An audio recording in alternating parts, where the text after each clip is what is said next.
Hey guys, it's Kevin, another movie for guys. Now, as we're reviewing, this was a movie that I was very, very excited in seeing. It was by far, out of all the movies coming out in February, this was a movie I was looking forward to watching the most. I made sure that I saw it in theaters, and that, of course, is the sequel to the 2014, basically surprise hit John Wick Chapter 2. Guys, I have been hyped for this movie for a long time, ever since the first John Wick happened. I mean, when John Wick came out, nobody knew really that it was going to be a hit. No one knew if it was actually going to be a good movie. I remember I walked into it. I thought it was going to be a completely different. Well, not walked into it because I watched it online.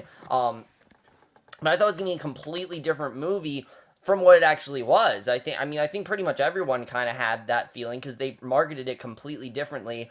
And I was very surprised by the first John Wick. I love the first John Wick. I think it is one of the most smartest, one of the most inventive, not really inventive, but just one of the most well-crafted of its kind in a long time. I think it would just really revitalize the mobster movie genre and really show what you can do with a modern day mobster movie. And that's something I was definitely looking forward to seeing in John Wick Chapter 2, even though I really didn't know where we were going. And, from the marketing, things like that, I was very interested in seeing this movie. And I have to say, overall, what I think of John Wick Chapter 2. John Wick Chapter 2, I don't think is nearly as good as John Wick. It still is an awesome movie. Like, I still had a blast watching this movie. It's a lot sillier, but we'll get into that. But let's get to the plot of John Wick Chapter 2, which the plot of this movie, unlike the first one, it's pretty basic. Like, there is definitely a larger thing going on, but the basic plot here is essentially John Wick is a wanted man at this point. Everyone's kind of after him in this gang, and he has to basically be pulled back into going after the crime ring, even though he really does not want to. He really wants to retire from it and just, have some time to himself, but he's told that he's kind of forced to be pulled back in, and if he doesn't, he's going to be killed. So he relentlessly kills many, many gang members, and that's basically the plot of the film overall, is trying to get away from them and things like that. So that's basically the overall plot of John Wick Chapter 2. But now let's get into the movie, starting off with the cast. And that was something that really did make the first John Wick. I thought the cast in the first movie were fantastic. I thought they all did a really great job. And they really did up the stakes here. Like, this is a much more star-studded cast than the first movie had. You can definitely tell they had more of a budget. And, I mean, you have to give the credit to. This movie would not be what it was. This franchise would not be what it was without the genius that is Keanu Reeves. I mean, I have to applaud Keanu Reeves in this movie because what he does is incredible. I mean, it's crazy what he does. I mean, this guy is insane. I mean, what he's willing to do in this movie. Keep in mind that almost every single scene you're seeing with Keanu Reeves is him. This is not a stunt double. This is not, effects. This is all Keanu Reeves doing these stunts, and he absolutely kills it. He did such an incredible job with the stunts in this film. I think that he just really went all out with that kind of stuff, and he did a really good job with that. And John Wick in general is just such a badass. In this movie, he has so many more quips that were cracking me up constantly throughout the film. And he's also someone who, he does want to get away from killing, but if he's told to kill a few people, he'll just relentlessly kill them. And he goes to some really crazy extremes. I mean, they go in some really insane directions, even more than the first one, I think. And I think he did definitely a very good job. I really did love what they did with him.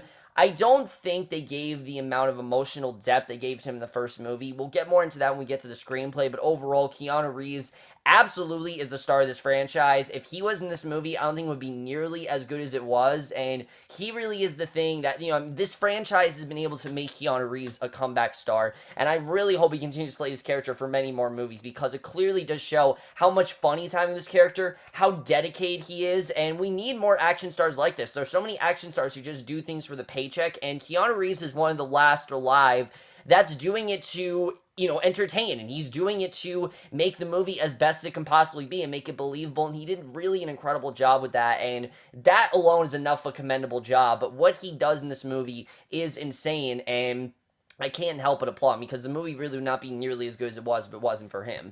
Now, that's not to say the rest of the cast isn't great, because I do think everyone else did a very good job. However, compared to Keanu Reeves, they're just simply not as good. Now, let's talk about a few of the actors in this movie. First of all, Laurence Fishburne in this movie. Is he in this movie? Yes, he does play his character of the Bowery King.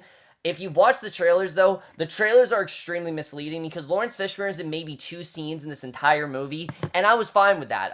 They very well get into the backstory of his character. Him and John Wick definitely do have a past, and they definitely showed that pretty well in this movie. I liked where they went with his character here, and I liked the backstory with his character. They just really didn't do much else with him besides that, but I was okay with it. They didn't need to do much else with his character. It was just cool to see Laurence Fishburne and Keanu Reeves on screen together after so many years, and they definitely do utilize that very well, and they kind of do play it up a bit for the film, but I think it worked for the most part. I liked their interactions overall. And then Ruby Rose in this movie is a very interesting character. Ruby Rose seems to be, clearly they're trying to make her the next big thing, and I think she's a good actress. I don't think she's a great actress. Her role in this movie is really strange to me. I don't really know what she was trying to do. She's mute throughout the movie. She doesn't have a single line of dialogue. All her lines are sign language, and it's a very different kind of role for her. It's just where they went with her towards the end of the movie, I really couldn't tell what the point of her character was, honestly. I just don't really know why she needed to be here. You know, it seemed like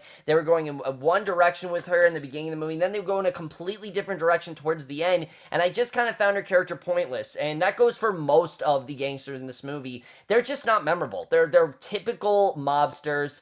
Common does an incredible job, though, I will definitely say. He has a lot of charisma, and he's very threatening, and you can tell this is a guy who is just ready to mutilate John to shreds. I mean, he will do whatever he can to protect himself, and he really did an incredible job here. I really did like Common. John Leguizamo is back here, not in the movie nearly as much as the first one, but he is definitely back. Ian McShane is here as Winston. Just a really good cast overall. It's just the mobsters in general. I don't really feel they were the most interesting of characters. They didn't really do a ton. Well, they did stuff with them, definitely, but just besides them being mobsters, they don't have much of a character besides that. It is a little bit hard to connect to them, but everyone definitely did a really good job. I thought the acting here was definitely very well done, and I really did love the acting from pretty much everyone throughout this movie. So the acting definitely was very well done. Now let's get to the directing and the writing, because if you guys have seen the first John Wick is definitely a very well done thriller, but that's what it is. It is a thriller. It's a very serious film, and this movie is completely different. If you have seen the first John Wick, this is not at all like the first John Wick. Not to say that's a bad thing. I don't think that's a bad thing at all. I think that it actually was cool they did a different kind of tone here, because this movie is just a lot more fun. There's just a lot more of a fun tone throughout this movie. It's not as serious and emotional as the first movie is. Why? Because they assume you know this character. You know what John Wick has been through. You know his backstory. They don't get into it as much as they did in the first movie. And it's a lot sillier, too. I definitely will say that. It is a lot sillier. And that does leave me into my biggest gripe with the film, which the screenplay in this movie, even though I found the action to be incredible, because the action in this movie is some of the best I might have ever seen, honestly. I mean, just the lengths that they go with the action scenes. They go on and on and on, and they permeate the entire film. Like, it's a non-stop action movie. There's rarely a scene with them talking. There's maybe 1 or 2 or 3 scenes that have actual, talking scenes that don't involve action, but almost every scene is John Wick kicking ass, and it's incredibly well done in that regard. I think they did a really good job with doing that, but in doing so, with them having so much action throughout the movie, the story is kind of lacking. I just found the story in this movie to be very, very by the numbers. He has to go after this mob, and, they're a little bit more, they have this, they're a little bit more trained than he thinks they are, but John Wick in this movie, you never really feel like his life is on the line, honestly, because John Wick, as we know, the character, he is, trained 100% in gun shooting into his mind and things like that. So you really never feel that his life is on the line. He always has the perfect shot. He always has the right weapons. It never really feels like he is in danger, and you don't really feel that threatening, presence for him throughout. You don't really feel like he's threatened or scared about really what he's doing. You just kind of feel like he has everything that he needs, and yes, it's cool to watch him kick ass, but I will admit, I did feel got a bit tedious sometimes. There were some times where I just thought, oh, there's this action scene, now there's this other action scene, and they just didn't know when to quit. Like, it went on and on and on throughout the entire movie, and it's fun. I will definitely say, I enjoy watching Keanu Reeves kick ass. I want to reiterate that. He does a very good job with that, and I love his dedication to the film. I mean, it's incredible what he ends up doing. but there are some scenes here that are borderline cartoony. I mean, there are scenes where he should be a lot more hurt than he is, and I mean, he gets shot a lot, he gets stabbed, and he's hurt, but he keeps going, and he doesn't really seem like he's really fazed by it. And I understand, obviously, he's been in this business for a while, but I just felt like they could have done a little bit more with, weakening him and trying to, push him to his limits. I just felt like that they didn't really do that as much. You didn't really feel like this is a man who has limits. It kind of seemed like he was unstoppable throughout this movie, and that's not exactly a good trait to have with a hero. A hero should have a vulnerability, and in the first movie, he had the vulnerability. The vulnerability was his wife's death, and him, wanting to get vengeance for his wife's death, and they kind of try to do that here, but in my opinion, it was too late. Like, they tried to give him a vulnerability, but I just thought it was too late. It was too repetitive, and I didn't really feel like it worked as well as they wanted it to. So the story definitely was a bit lacking, and the action is great, really, but it is definitely cartoony at times. Like, there's a scene where he literally picks up a pencil, and he just kind of sticks it through this guy's ear, and this guy dies from it. I mean, it's insane, really. I'm not joking. This is an actual scene in the movie. Picks up a pencil, sticks it through the guy's head, and the guy's dead. I mean, it's insane, really. The amount of stuff they did in this movie, it's crazy, really. I mean, there's another scene where he takes on this really, I don't want to say fat just because it sounds offensive, but yeah, he is fat, this heavy-set guy, he's not very, he's not skinny, but he's not, he's very fat, and, for some reason, John Wick's able to take him out, and scenes like that, I just didn't believe it. There were just some things that were a bit unbelievable to me. And I get it that they're just trying to have fun, and they're not really taking this one nearly as seriously as they are the other one, and I do give them props for that. You don't have to be ultra serious. I understand they're trying to do something different here, and I definitely do applaud them for efforts, but I do feel that some of it got a bit too impractical, and it did kind of take me out of the movie at points. I definitely will say, there are just some points I'm like, all right,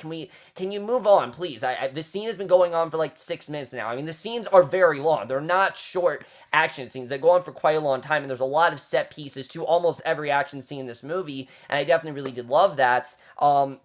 But I just felt like they could have done a little bit more with the film in that regard. And the cinematography here is great. I already said the cinematography is incredible. It is incredible how realistic, the stunts really were and things like that. Even the ones that were a little bit cartoony still feel very real. And, you can tell that Keanu Reeves did this all by himself. It's crazy to think about, but the entire movie really is literally weighted on his shoulders. I mean, really, he did everything. It's crazy to think about, but he did. The score here is really great. Some people have said it's a modern Western feel to it, and yeah, I definitely did get that sense. I mean, there's this one scene towards the end of the movie, and it very much reminded me of the end of Hell or High Water. Not the amount of emotional stuff that happens in that movie happens in this, but it definitely reminded me very much of that ending, and the ending in general to the film.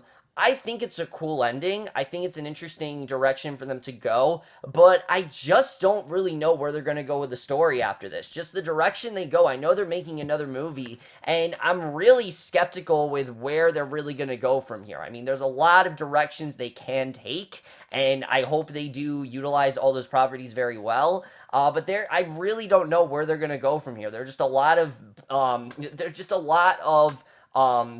blanks for where they can go, and I just don't really know what they're going to do after this ending, so we'll have to really see what happens there. And like I said, some of the characters in this movie, besides John Wick, aren't nearly as interesting. The movie does not have the amount of emotional weight and depth, but overall, guys, I had a lot of fun with John Wick Chapter 2. I thought it was a very fun film. It's a 2-hour film, and I did feel the length at points. I thought that it did get a bit silly and borderline cartoony at times, but I still was very much into it. I had a lot of fun with it. It's definitely a movie you see in theaters. I will definitely say that. Like, this is a movie that if you have the opportunity to see in theaters, definitely do so, because it is incredible to watch. The amount of action scenes, just things like that. It's some of the best I think I've ever seen, with just how real everything is. It's really incredible the way they did that. I overall really did enjoy John Wick Chapter 2. I really can't wait to see it again, and that was something I really did feel after watching this movie, that I really did want to see it again, and I am overall going to give John Wick Chapter 2 a 4 out of 5 or a B+.